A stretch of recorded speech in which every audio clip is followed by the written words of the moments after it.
Vous êtes au lycée des arts et techniques Le Majambo à Limoges, lycée spécialisé dans les métiers d'art liés à l'ameublement, à la décoration en intérieur, à la mode, mais également lycée de la céramique et du bois.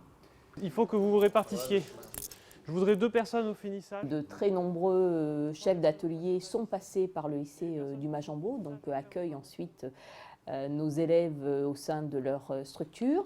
Et puis également parce que nous avons des professionnels qui acceptent de jouer cette carte-là, la carte des savoir-faire transmis aux jeunes, ce qui leur est extrêmement précieux.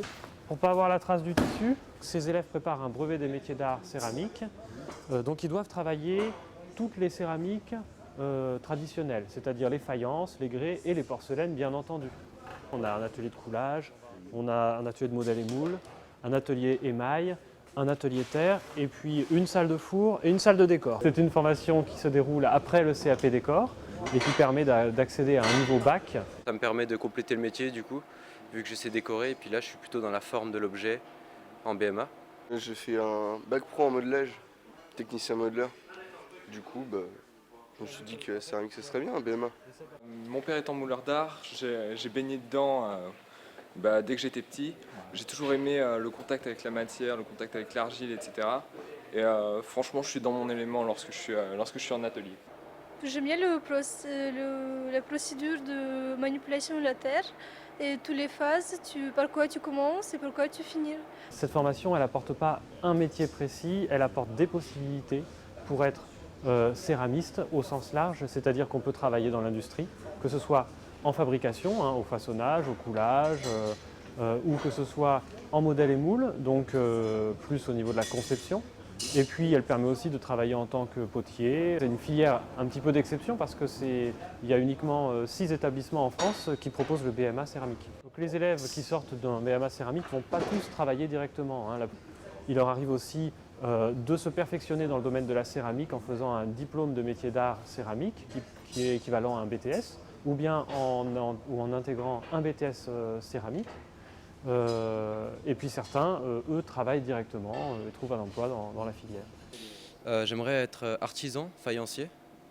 Voilà, j'aimerais me mettre à mon compte et poursuivre par un DMA juste après. Tu commences par juste un brique de la terre et tu finis par une pièce déjà décorée, déjà manipulée. Durant cette formation, ils vont passer 2 périodes de stage en entreprise de 6 semaines. La formation, on a de la chance d'avoir une base de BMA, du brevet métier d'art du Majambo, mais on s'aperçoit que de toute façon, on prend la devise, c'est toi le ciel t'aidera. Si on trouve des jeunes motivés, on a de la chance d'avoir des maîtres de stage, on a la chance d'avoir des artisans qui sont prêts à transférer ce savoir-faire.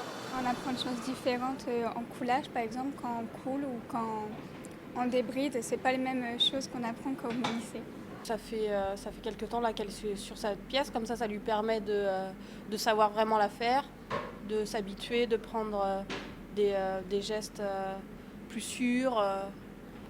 Là, c'est du coulage que je fais pour une commande pour un client. Là, on peut quand même la lancer sur des choses simples, mais on peut la lancer facilement. Elle produit presque comme nous. Moi, j'ai fait des stages chez des petits artisans, donc ils n'avaient pas les moyens de m'embaucher. Mais là, je vois dans l'entreprise, il y a une petite qui s'appelle Maëva qui a été embauchée suite à un stage. J'ai fait la formation de brevet des métiers d'art céramique et la CAP décor sur porcelaine aussi. Aujourd'hui, je fais partie de ces gens qui disent oui, nous sommes dans une manufacture où il y a de la demande, mais justement pour répondre à cette demande, je pense qu'on va avoir, certainement dans un proche futur, peut-être du mal à motiver des gens pour découvrir notre magnifique métier. J'ai fait le stage ici pendant 6 semaines et je suis restée pas mal de temps et ils m'ont accepté après pour me reprendre en intérim. Le but des stagiaires, en fait, justement, c'est de les intégrer comme si c'était des employés. Donc on les forme de manière à ce qu'elles puissent devenir autonomes très rapidement.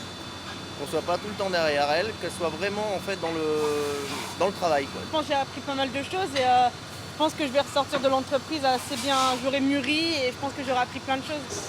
Donc là, elle a vu un peu tout le pôle production, calibrage. Elle a fait du relevage, du contrôle. Elle a fait aussi de l'estampille. Elle a estampillé des pièces. Donc voilà, on essaie de leur faire voir un maximum, quoi, parce que c'est l'intérêt pour nous, c'est qu'elles repartent d'ici avec une expérience, sinon ça ne sert pas à grand chose. J'ai pris le temps par exemple d'aller voir comment ça se passait à la calibreuse, comment ils choisissaient leur calibre et sur quoi ils se basaient exactement. Et ouais, c'était vraiment cool. Ludovic, il était souvent là pour moi, pour m'aider quand j'avais des doutes et à répondre à des questions.